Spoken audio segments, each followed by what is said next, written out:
Welcome. Today's video is about dragons. Dragons I call the self-destructive thoughts that always run in the background. Like they will not be interested in me, they won't take me seriously, etc. Sometimes dragons can be huge and intimidating, and sometimes they are just small and seemingly unimportant. But in both cases they will keep you away from doing what you really want to do, and therefore it is important to get to know them, to become conscious of them, to name them and to tame them. That will transform your dragons from the threats that they seem to be into the helpers that they can be. This video will get you started. Step 1. Recognize your dragons.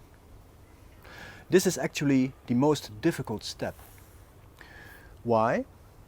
Because dragons always go under disguise. I will give you an example. You really like to work with a person and you have the idea of asking him for your project.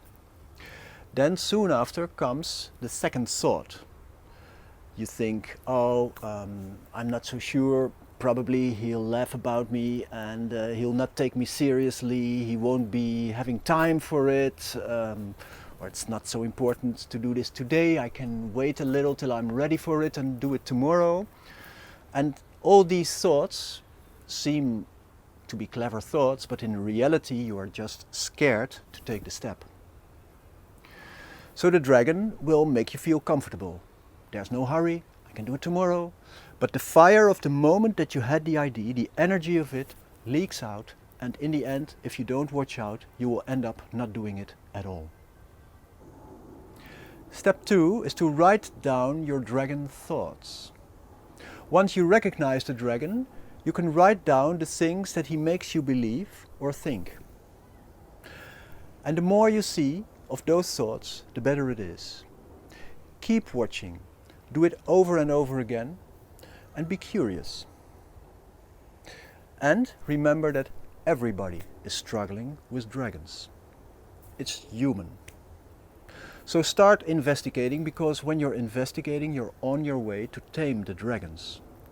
They will calm down once they know themselves identified. They will hush down when you're curious investigating on them. Step 3.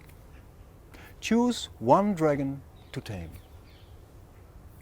Your dragon thoughts are familiar to you. You know them for a long time and you have them on many occasions. And now it's time to choose one of them and put that thought, that kind of thinking, in the spotlight. Give it a name, write that name down, and put it at a place where you will see it regularly. This is the dragon you're going to follow from now on.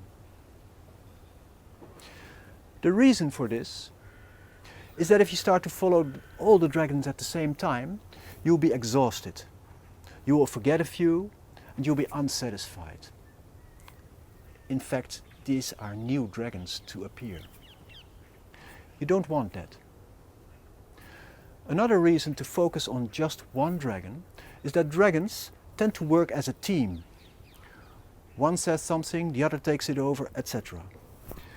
If you choose one to follow, not only that dragon, but the whole team will be disrupted.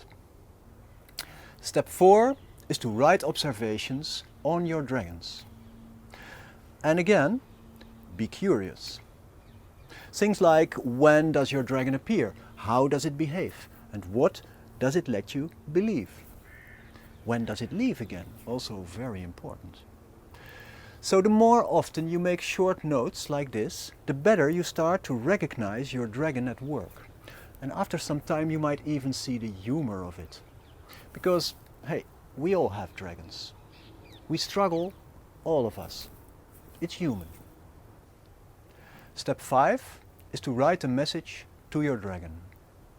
Start with "Dear Dragon" and tell the dragon about your observations. Telling the dragon that you have an eye on him is a big step in taming him. But watch out. Do not argue. Just observations. And keep it sober and dry. descriptive on what you see and on how you react. And this is not always easy. Do I really have to start my message with "Dear Dragon," you might say? And the answer is yes. Because the dragon has kept you away from being overconfidently or careless. The dragon has, as a matter of fact, protected you. It shows you in what areas you should act carefully because you are taking new steps and you are not yet so strong there. But where the dragons are, there is also your energy. They pop up in the area where you want to grow. Looking at your fear is looking at your desire, at your potential strengths.